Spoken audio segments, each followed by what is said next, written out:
Muito boa tarde, Brasil. Hoje, terça-feira, estamos começando aqui um programa pensando na semana que, na verdade, começa na terça, né? Na segunda acontece alguma coisa, né? Até porque o Congresso conseguiu funcionar numa segunda-feira, acho que foi a semana passada, e depois esticaram até quinta-feira também. É coisa de outro mundo para nós aqui, né? Mas nós agora, uma semana decisiva, o que é que tem de prato do dia ou prato da semana? Tem essa questão aí do Moro, os novos vazamentos,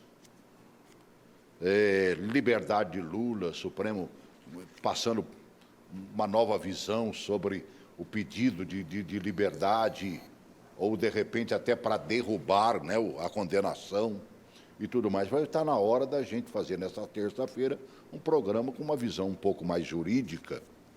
E aí pensei, bom, quem vai falar sobre isso? Pensei em dois amigos. Um deles já está comigo aqui, que é o meu amigo Raimundo Ribeiro, advogado da União, ex-secretário de Justiça, mergulha na área, Direitos Humanos e Cidadania, esta secretaria, e naquele tempo funcionava, viu? É impressionante. Ex-deputado distrital, 2 mandatos, foi gerente de patrimônio da União do DF e é um atual diretor da ADASA, né? Veio aqui hoje para a gente fazer um bom comentário. Estou esperando um outro convidado, tomara que ele chegue. Se não chegar, Raimundo Ribeiro dá conta do recado, tranquilamente. Vou te rever, amigo. Boa tarde, Celso. É um prazer, né, estar aqui com você sempre, poder reencontrá-lo, né? E realmente a gente está vivendo aí um momento muito tenso, né? Essa semana, então, é uma semana que muita coisa pode acontecer. Aliás, pode acontecer tudo, até não acontecer nada, né? Certo. Pode, pelo que eu soube, né, o julgamento da suspeição do ex-juiz Sérgio Moro, né, já foi adiada, né? Então já não ocorrerá na terça-feira. Com relação a essa questão desses vazamentos, essa coisa toda, né, precisa se discutir sem paixão, né? Ou seja, é necessário que a gente saiba separar os extremismos, né? Um extremo de um lado, outro extremo do outro, e vamos tentar conversar, entendeu? Sem passionalidade, para que a gente possa realmente cumprir o nosso papel de orientar o telespectador, né? É verdade. Chamar um VT, exatamente. Olha, eu procurei, mas procurei para valer mesmo na internet, outras televisões falando dessa questão, né, do jornal Folha de São Paulo, divulgando novos tópicos, né, e tudo mais. E ainda bem que a Jovem Pan, num dos seus programas, Jovem Pan News, falou sobre o assunto, e a repórter Marcela Lorenzetto fez um comentário bem por cima do assunto. Coloca aí, por favor.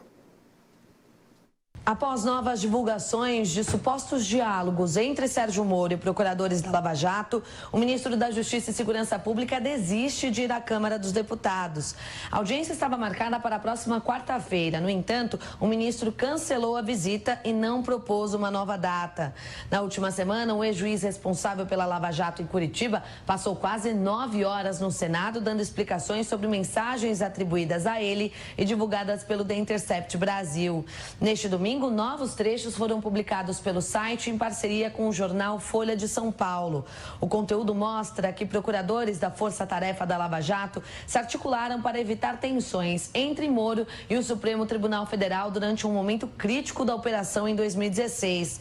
A divulgação equivocada de papéis encontrados pela Polícia Federal na casa de um executivo da Odebrecht poderia colocar Moro em uma saia justa com o Supremo, já que iria expor políticos que tinham direito a foro privilegiado e só poderiam ser investigados com autorização da corte. Os supostos diálogos sugerem que o incidente foi causado por descuido da PF, quando anexou arquivos ao processo sem preservar o sigilo, o que permitiu a divulgação do material pelo jornalista Fernando Rodrigues. O episódio deixou Moro contrariado por criar novo foco de atrito com o STF, um dia depois do então juiz ser repreendido pela corte por causa da divulgação de escutas telefônicas do ex-presidente Lula. Lula. Nas mensagens trocadas com Deltan Dallagnol, procurador que lidera a Lava Jato em Curitiba, Moro teria dito que era uma tremenda bola nas costas da PF e que a ação apareceria uma afronta. O conteúdo divulgado revela que, na época, Deltan procurou o delegado Márcio Anselmo, que chefiava as investigações sobre Odebrecht, para dizer que Moro estava chateado. Em outro diálogo atribuído a Moro e Dallagnol, o então juiz pede ajuda ao procurador para conter um protesto do Movimento Brasil Livre, o MBL. Em Porto Alegre, um grupo se reuniu em frente ao apartamento do ministro Teori Zavascki, então relator da Lava Jato no Supremo. Com faixas e cartazes, eles pediam que Teori deixasse Moro trabalhar. Na mensagem, o ministro questionou se os procuradores tinham algum contato com o MBL. De acordo com ele, alguns tontos daquele movimento foram fazer protesto na frente do condomínio do ministro. Moro teria declarado que isso não ajuda, evidentemente. Dallagnol disse que ia procurar saber, mas observou que talvez fosse melhor não fazer nada. Após a revelação das mensagens pela Folha e o Intercept, o ministro se manifestou. Em um áudio enviado ao MBL, Sérgio Moro diz não saber se usou o termo tontos, mas pediu desculpas. Eu achei que esse protesto na época era um tanto quanto inconveniente. O ministro Teori Zavascki era boa gente, uma pessoa séria, e a realização daquele protesto poderia gerar uma animosidade do Supremo contra lá a 13ª Vara, o que não era desejado.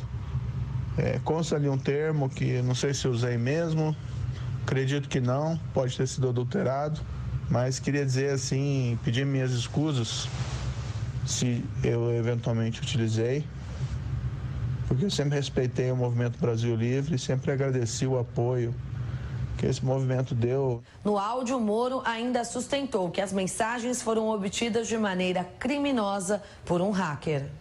Bem, olha, nós vimos aí, olha, esse vídeo é do jornalismo da Jovem Pan, que, aliás, é brilhante. Eles têm um telejornal de quase 2 horas de manhã cedo, que é coisa impressionante. E ainda traz essas pílulas durante o dia, no Jovem Pan News, que é importante. Estou aqui com o Raimundo Ribeiro, deixa eu apresentar mais um convidado. Chegou um bocadinho atrasado. Foi o tempo em que Brasília, o trânsito, na hora do almoço, esse horário do programa, você podia até fazer zigue-zague na rua. Agora não, o bicho pega dos dois lados. Conosco também, advogado, cientista político, professor da UNB, Nauê de Azevedo. Boa tarde. Bom vê-lo aqui, Kiko. Boa tarde. Né? Como vão? Prazer voltar aqui. Muito, muito bom estar de novo aqui, ainda mais para discutir um assunto tão quente, né? É a bola da vez, né, mano, velho? Raimundo já fez alguns comentários em cima. O que vai acontecer a partir de agora no seu pensamento, Nauê?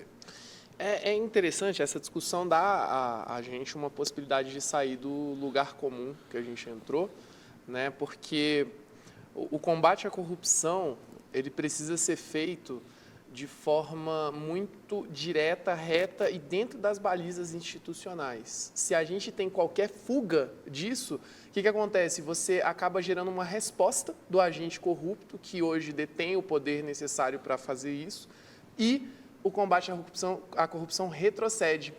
Hoje, a gente vai ter que discutir muito a sério como que se dá essa relação, especialmente entre Ministério Público e magistrado, porque, por exemplo, né, vou dar um exemplo aqui. Diga. Eu tenho amigos que são juízes, nunca recebi uma mensagenzinha de um juiz dizendo, olha, vou indeferir aqui o teu pedido ou faz de tal jeito aqui que vai dar certo. Mas eles estão alegando, inclusive, trazendo a voga de que seria comum esses bate-papos. Na verdade, Celso, existe um jogo de palavras nessa história toda, né? Certo. E quem domina melhor o jogo de palavras se dá bem, né? É perfeitamente normal que ocorram conversas entre membros, né, do sistema judiciário. Juiz, advogado, promotor, essa coisa toda. Mas o que é normal? Bom dia, boa tarde, como vai? O processo, a audiência estava marcada para 2h30, vamos começar às 3h30. Agora, o que está acontecendo neste processo não é isso. O que está acontecendo é um concerto, né? É um acerto entre o juiz que tem o dever, não é algo que ele possa optar, não. A obrigação dele é ser imparcial com quem está acusando. Então, isso aí torna intolerável esse tipo de atitude. Por quê? Porque o peso do órgão acusador já é muito forte, porque, inclusive, é em cima do nome do Estado, né? E, quando é junto com quem vai julgar, nem Jesus Cristo, sendo advogado, vai conseguir absolver ninguém. Por quê? Porque você já entra, né, para uma audiência sabendo o seguinte: não, vou condenar fulano de tal. E não pode ser assim. A base, né, a viga maior da justiça é exatamente a imparcialidade que o Estado tem que ter, representado pelo juiz.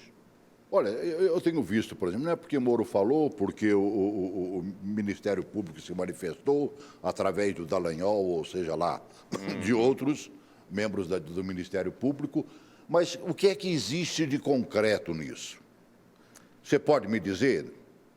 Olha, está tudo muito fluido, né? É muito importante. Hoje eu tenho adotado uma postura mais cautelosa quando eu vou comentar esses assuntos, especialmente porque a gente não sabe o que vem adiante, né? Hoje, quem está conduzindo esses vazamentos, né? Eu vou até deixar claro aqui, ainda não vi a palavra hacker, não vi aquilo, né? Foi vazamento, então tem um mundo a ser descoberto ainda hoje. Quem está conduzindo é um jornalista premiado aí, ao redor do mundo, é um cara que tem o Glenn Greenwald, ele é muito sério, ele tem muito respeito no meio, né? Ele, inclusive, esteve em 2017 em um evento elogiando a Operação Lava Jato, então, assim, eu acho difícil que ele esteja indo contra a operação em si, né?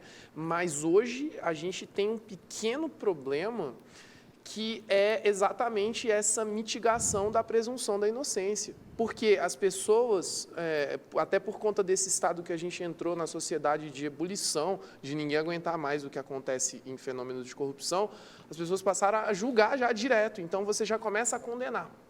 Você já começa o julgamento condenado. Como que faz? E se de fato não aconteceu aquilo? A gente não pode, né, chegar assim a essas conclusões tão rápido, porque, ok, hoje é alguém que eu não gosto. E se amanhã for eu?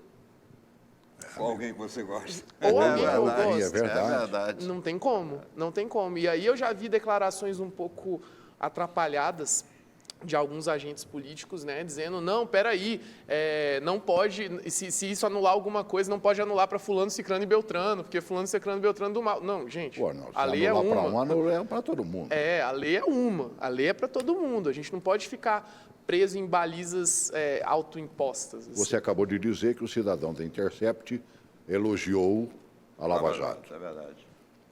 O Brasil elogia a Lava Jato.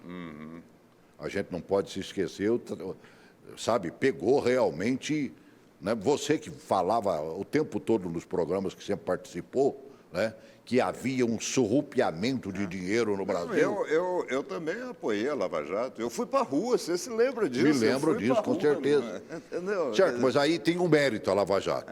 Não resta dúvida. Mas veja só, o que está em questão não é o combate à corrupção. Exato. O que está em questão nesse momento Sim. é se os agentes do Estado agiram contrariando a lei, transgredindo a lei. E, no meu entendimento, eu não preciso de maiores elementos para já perceber que realmente o juiz Sérgio Moro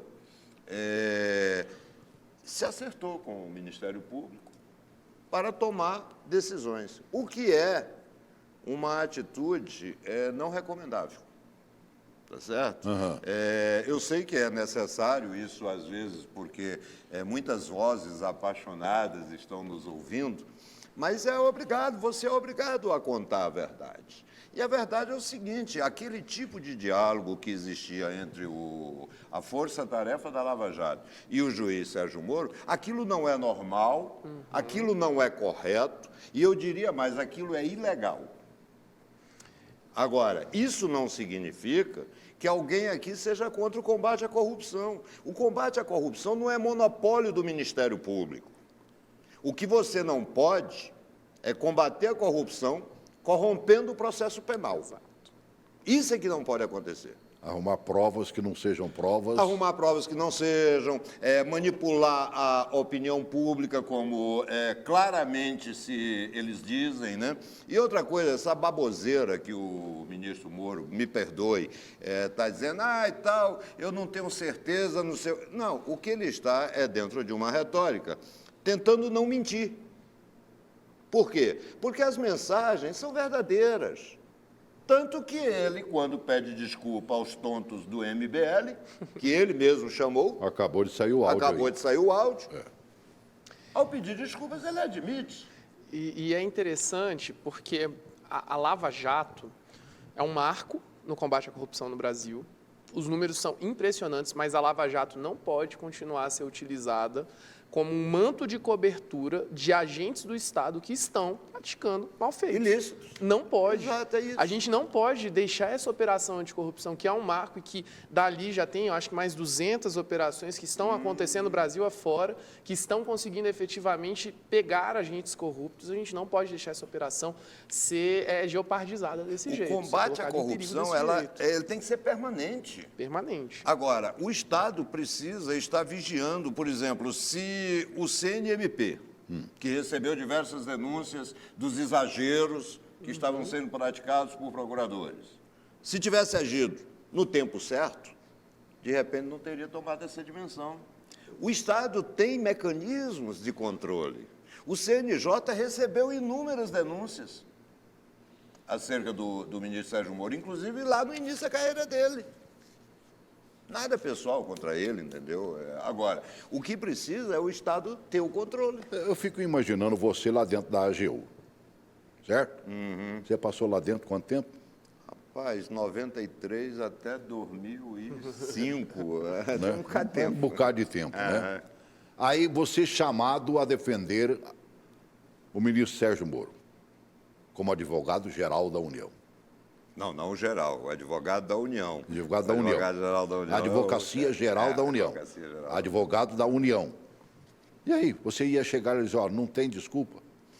Olha, o Celso, primeiro, essa questão não é, no meu entendimento, não é institucional, é pessoal. Estão tentando colocá-la como institucional. Quando dizem assim, estão atacando as instituições do Estado, estão atacando a Lava Jato. Não é verdade. O que se está atacando é maus servidores públicos que utilizaram de um poder de uma forma abusiva. É isso que está sendo discutido.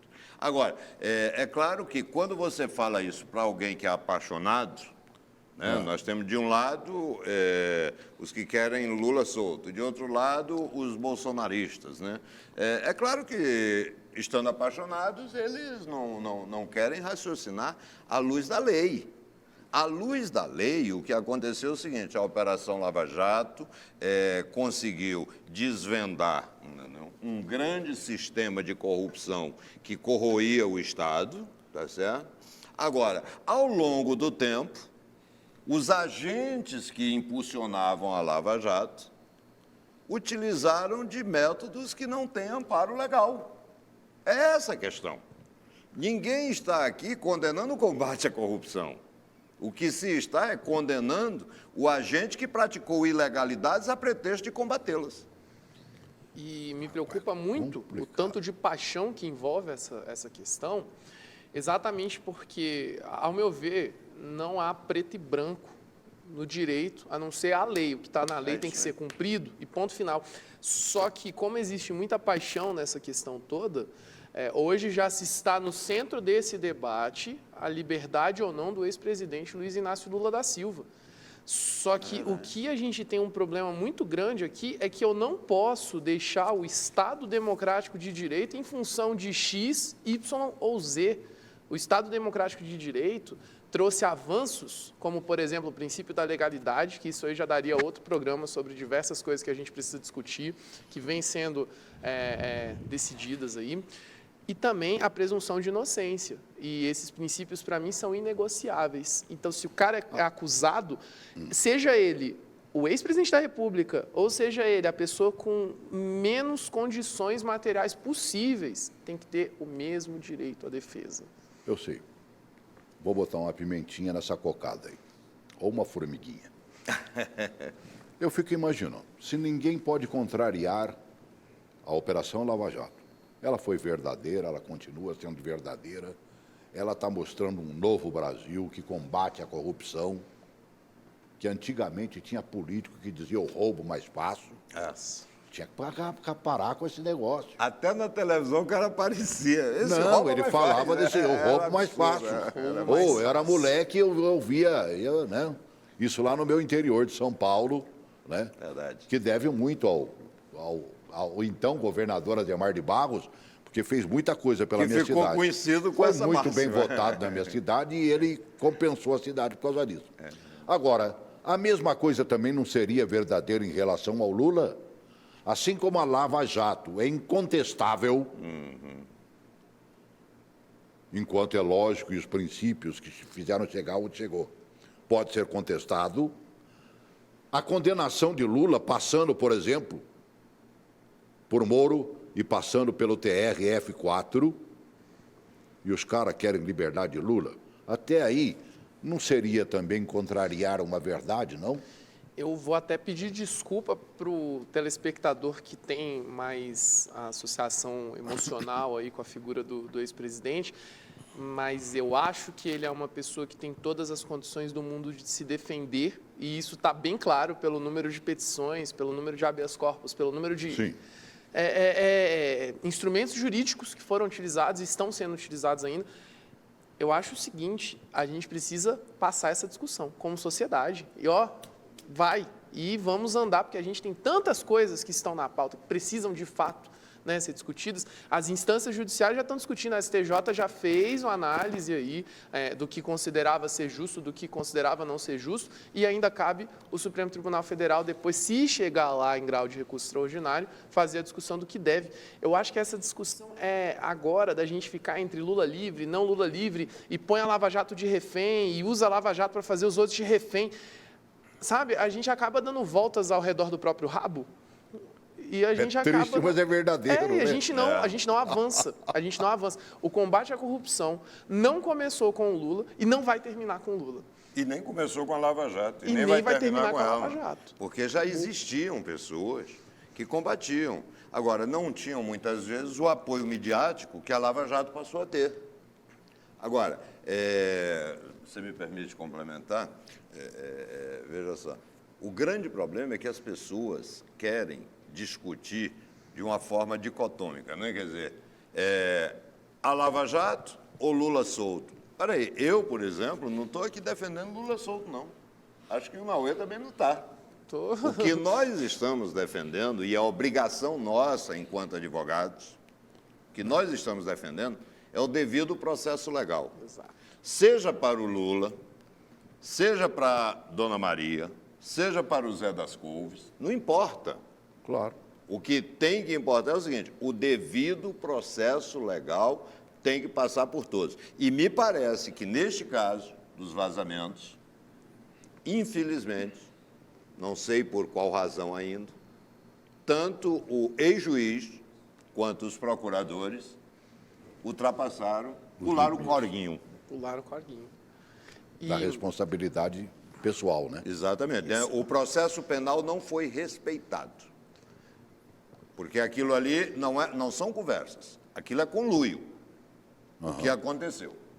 E a gente acaba individualizando, né, essas questões. E a gente aqui no Brasil, a gente nunca conseguiu se libertar desse sebastianismo, né, de achar que vai ter aquele herói que vai voltar e vai fazer tudo acontecer. A gente tem isso em todos os lados. A gente olha para a seleção brasileira, o maior debate foi se a seleção ia conseguir jogar sem o Neymar. Gente, é um jogo praticado por 11 pessoas ali em cada time. Então, assim, é possível jogar sem o Neymar. Do jogo e tudo bem. Isso, né? mas tem um herói, não, porque nós temos Pelé, nós temos Marta, nós temos... Aí a gente leva isso para a política. E a gente fica nessa coisa heróica, nessa discussão de precisamos de ícones e tudo, e aí a gente põe o Lula de ícone, a gente põe o Moro de ícone, etc. E aí? Tá. E o sistema? Vai Como sobrar que a para gente quem? faz? É essa a minha preocupação. É onde a gente está querendo chegar. Você pega a solicitação dos advogados de Lula, né? Foi feita no ano passado.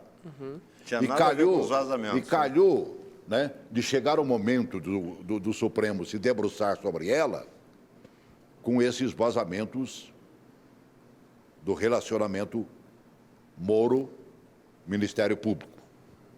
Não há muita coincidência nisso, não. Politicamente analisando, meu caro político, você conhece bem de política. Transito tanto na política quanto na questão jurídica, né? Mas olha, Celso, você colocou muito bem o recorte aí. Quando os advogados do Lula pediram a suspeição do Sérgio Moro, eles já pediam ancorados em outras condutas. Vem agora, né, me parece que o julgamento foi iniciado no mês de fevereiro, e aí o ministro Gilmar Mendes pediu vista. Exatamente. Né? Aí agora, no mês de junho, surge essa coisa. Eu acho que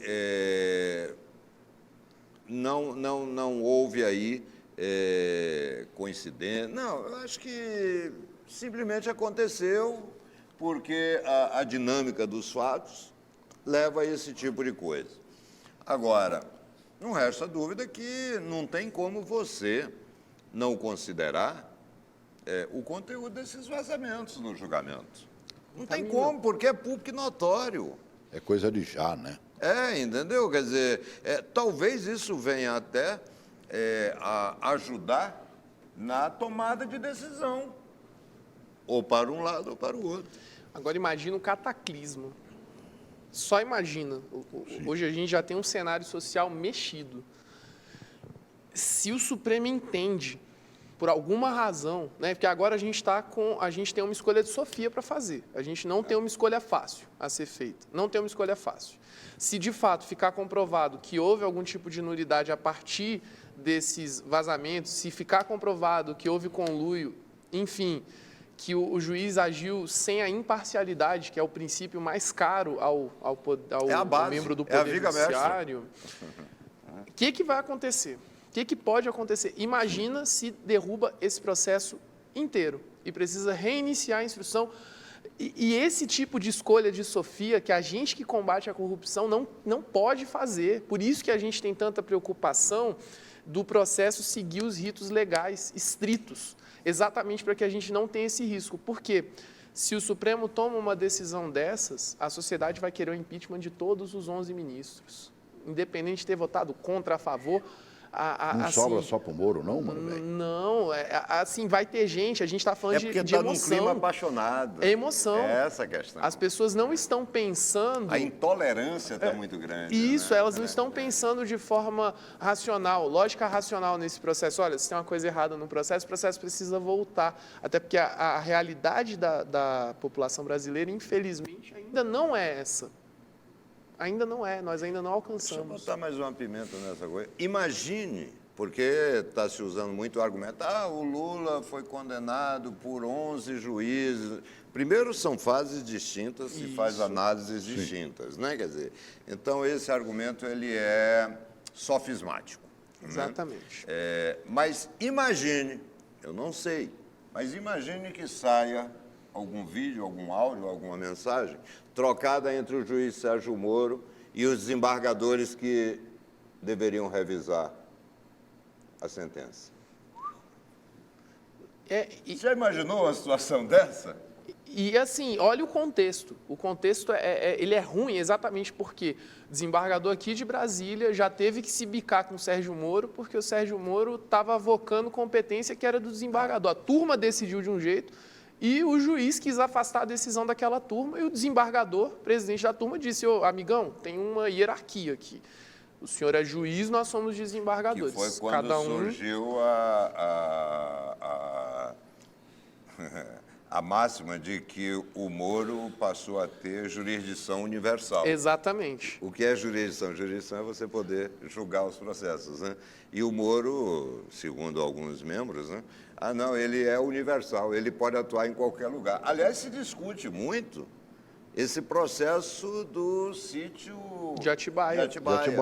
Porque, veja só, a jurisdição do Moro era sobre os casos da Petrobras. Exatamente. E na sentença, o Moro reconhece que não tem nada a ver com aquela história.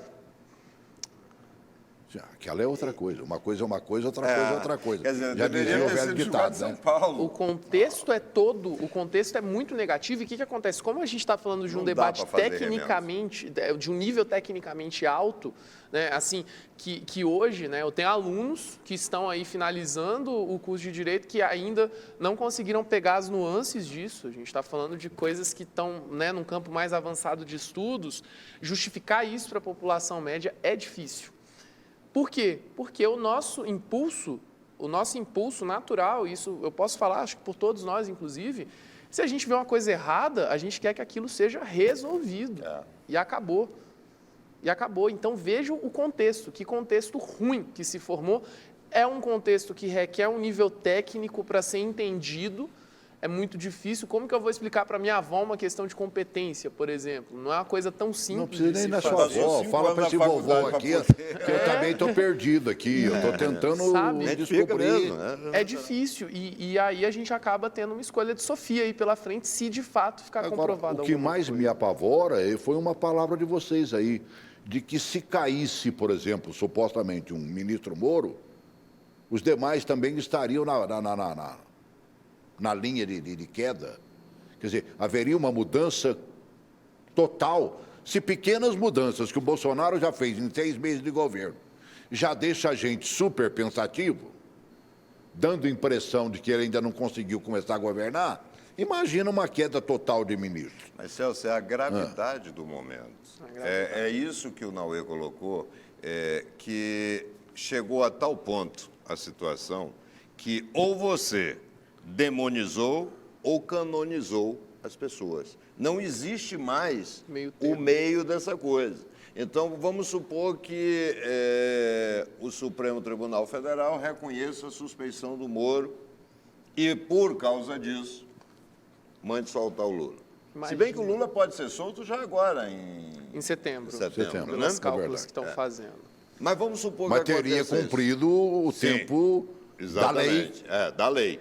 Mas aí o que acontece? Possivelmente, aqueles que são adeptos do Moro e do Bolsonaro iam para as ruas, que não sei o quê e tal. Se fosse o contrário, a turma que é adepta do Lula livre também ia para a rua. Então você veja que quando nós permitimos a radicalização, nós praticamente ficamos sem saída. Exatamente. E isso é muito grave. Isso é muito... E a responsabilidade do presidente Bolsonaro aumenta. Por quê? Porque é ele que governa o país. Meu Deus, olha, fica imaginando, eu estava vendo um vídeo, essa mudança de ministro que já aconteceu, mudanças, né? Mudança na presidência do Correio, a própria articulação política. O que, no mínimo, mostra a instabilidade. Então, e o próprio governo, o presidente da República, falou isso. Quer ver? Coloca aí o vídeo, por favor. Número 2 aí. O general Floriano Peixoto é o 4º ministro a deixar a esplanada. Os primeiros foram o general Carlos Alberto Santos Cruz, Ricardo Vélez e Gustavo Bebiano. Floriano vai assumir a presidência dos Correios. A minha missão é resgatar a credibilidade, é fortalecer o desenvolvimento financeiro da instituição. Quem assume a Secretaria-Geral da Presidência é o advogado e major da Polícia Militar do Distrito Federal, Jorge Francisco de Oliveira. Ele foi assessor do deputado Eduardo Bolsonaro, filho do presidente. Agora, a pasta foi fortalecida com a Imprensa Nacional e a Subchefia de Assuntos Jurídicos, a SAGE, responsável pela análise dos atos assinados pelo presidente.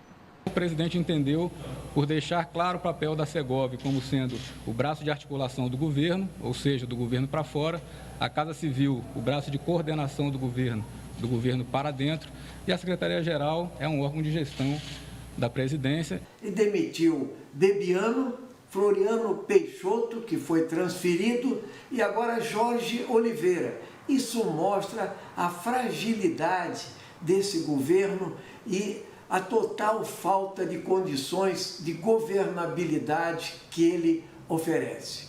2 dias depois de tirar o ministro-chefe da Casa Civil, Onyx Lorenzoni, da articulação política, o presidente admitiu que a relação com o Congresso teve problemas e atribuiu os erros à inexperiência. E depois que a gente já faz as coisas, a gente plota que podia ter feito melhor ou não ter cometido aquele erro, né?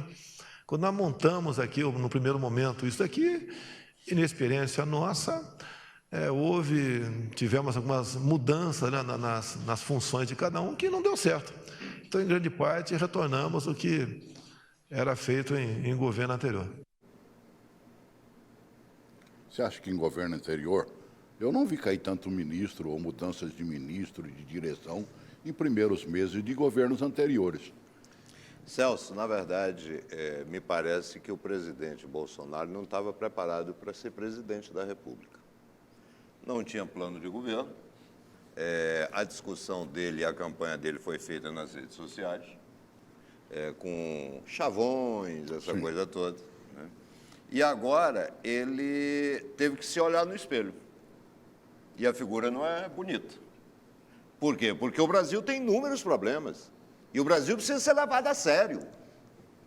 Não pode um presidente da República, que passou 28 anos numa atividade parlamentar, dizer que é inexperiente. Não, para aí, que história é essa? Ah, é bonitinho chamar não sei quem de menina, não sei... Olha, governar é uma coisa muito séria. É uma coisa de respeitar quem lhe sustenta. E o presidente Bolsonaro tem que começar a governar. Porque ele pediu para ser presidente, a população lhe apoiou. Então ele assuma a sua responsabilidade. Não dá para ficar com essa besteirada que todo dia a gente vê. Ele muda ministro, ele xinga fulano, beltrano, cigano. Que história é essa? Está pensando que é o quê? Primo legítimo de Deus? Para com isso. Vai governar, vai trabalhar. Foi para isso que você foi eleito. Eu, inclusive, votei nele por causa disso. Eu não ia votar perguntar. no PT. Tá certo? Eu não votei, não ia votar no PT. Votei nele. E estou insatisfeito com o festival de bobagem que ele anda fazendo. Festival de bobagens. Tem que governar. O presidente, né, já movendo para esse assunto, né, só para fazer uma finalização, acredito firmemente que a crise, né, envolvendo o ministro Sérgio Moro não tem nada a ver com o governo. Eu acho que é um oportunismo tentar associar as duas coisas. Eu acho que Não uma tem coisa nada a tem ver, nada né? a ver com a outra. Então, assim, eu sou muito crítico a quem acaba tentando fazer essa associação. Agora, no caso do nosso presidente, até agora o que a gente viu foi realmente uma tentativa muito grande de transferir a culpa para outros fatores. Porque o Congresso, porque aquilo. Quando houve a eleição, o que muito foi dito é que ele obteria esse apoio no Congresso, né, especialmente quando veio a bancada ruralista junto, disse, estamos juntos, veio a bancada evangélica e disse, estamos juntos, e se esperava que fosse haver realmente uma conversa, até pela experiência que ele tem como parlamentar, porque, querendo ou não, a gente não pode ficar falando mal do sistema quando a gente é o sistema. E no momento em que ele fica 28 anos no Congresso, ele é o sistema. E no momento em que ele passa do Congresso para o cargo mais relevante desse país, ele é o sistema. E falta, às vezes, uma noção de palavras mesmo. As palavras dele têm muito poder, porque o Brasil não é um país qualquer no cenário internacional. É um país para onde os investidores olham, é um país para onde os outros estados nacionais olham. Então, a manifestação do presidente tem impacto direto em tudo que a gente pode imaginar. Não só para nós, lá fora, sobretudo. Ele é uma participação dirigindo uma Ferrari. Né? É isso. Verdade. Uma participação no G20 agora. Você acha que eles não querem ouvir o presidente da República do Brasil? Precisam ouvir. Até porque tudo que eles estão pedindo a Deus é que haja normalidade no Brasil. Isso aqui é a terra do investimento, amigo.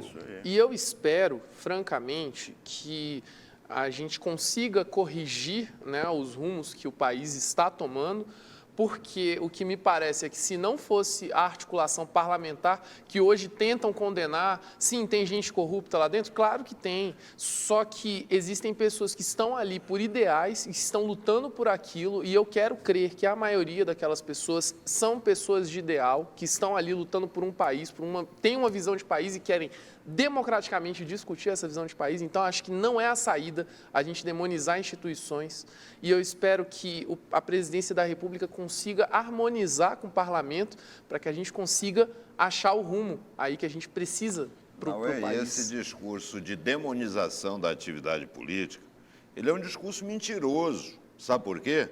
Porque nós tivemos eleição agora. Foi ontem. A nova política surgiu aí, não foi? Foi. Foram eleitos aí um monte de gente que ninguém nem conhecia. Teve até um que foi eleito lá dos Estados Unidos para cá. Então, veja só, agora o presidente, depois de passar 28 anos no Congresso Nacional, na Câmara dos Deputados, vem dizer que a atividade política não presta. Mas, peraí, onde é que existe democracia sem atividade política? Exatamente. Onde é que existe? Em lugar nenhum. A não ser que ele venha claramente e diga, não, eu acho que é mais fácil dirigir se não tiver Congresso. Tudo bem, vamos discutir. Entendeu? Quer dizer, aí é a ruptura. Sim, mas né? aí seria... Ah, não, o Supremo também não presta. Então, vamos discutir. Mas para aí, pô, a gente tem que saber o seguinte, ele é enviado de Deus, ele vai saber tudo, vai apresentar todas as soluções ou é apenas, né? Agora tem que se dar uma virada, não tem? Tem, e tem que ter Para a seriedade. gente arrematar. O tempo já passou, eu daria 3 programas direto. E tem que ter só sobre o seriedade. assunto O presidente não pode encarar o Brasil como se fosse um brinquedinho. Exato. O Brasil é muito sério para ele. Ele não pode deixar 14 milhões de pessoas desempregadas. O governo dele já passou 7 meses, não é? Temos 14 milhões de pessoas desempregadas. Fora os sub, né? Fora os subempregados. E não dá para a gente continuar do jeito que a gente está. Não dá para se insuflar as redes sociais contra o Parlamento, contra o Supremo Tribunal Federal, achar que isso vai resolver alguma coisa, porque não vai. Vai Raimundo, levar uma vitória de pirro. Exatamente. na sua experiência política, juntando com a grande experiência de um advogado da União, o que é que ele tem que fazer? Mas me dá aí 1 minuto e meio, no máximo. No meu entendimento, o que ele precisa é realmente se conscientizar de que precisa governar. Tem que chamar, inclusive, as vozes contrárias, as vozes que têm a coragem de discordar dele, sentar numa mesa e discutir. Pessoal, nós temos esse problema aqui, me ajudem a achar a solução. Temos esse outro problema, me ajudem. Ou seja, ele tem que ser um conciliador e não um homem-bomba. Não, o que você diria para os seus alunos? Volta lá para a sala de aula agora, para a gloriosa UNB. Eles estão querendo saber o que vai acontecer com esse Brasil, mano, velho. E ninguém quer ver uma bomba explodindo muito maior do que essas bombinhas, esses traques que soltaram por aí. Nós precisamos sair desse buraco. Mais uma derrocada de governo brasileiro, a gente devolve para Portugal e pede desculpa pelos estragos. Vamos consertar. Alunos. A gente tem que olhar para o futuro, né? Não tem como não olhar para o futuro. E eu acredito muito no provérbio chinês que diz que se você quer mudar o mundo, você tem que mudar você mesmo. O Bolsonaro, o Rodrigo Maia, o Gilmar Mendes, eles não saíram, né, seja da Politicolândia, seja da Judiciáriolândia, não. Eles são reflexos da população brasileira. Nossos políticos, as pessoas que tomam decisões por nós, são reflexos da população brasileira. Precisamos, então, fazer o quê? Para uma perspectiva de futuro, melhorar a nós como povo, né? E aí passar a ter uma cultura de integridade, passar a olhar o próximo como um irmão, né? Ou uma irmã, de forma mais fraterna, mais caridade, mais respeito uns aos outros e daí para frente. Ah, Naue, mas isso é muito idealista. Sim. Então, já que a gente está aqui, né, e você pediu para que eu falasse para os meus alunos, né? A gente está no ambiente acadêmico, a gente tem aqui a oportunidade que muitas pessoas, infelizmente, não têm e não terão, infelizmente, porque somos um país brutalmente desigual, que a gente consiga conduzir isso, pelo menos a gente, e que a gente consiga influenciar pelo menos quem está ao nosso redor. Quem sabe, assim, a gente consiga gerar uma corrente do bem para que o futuro seja um pouco melhor do que o presente. Queria continuar, gente. Vamos continuar esse papo depois, vamos? Claro, vamos. Até porque na UE já falou que isso é outro assunto para outro programa, não falou?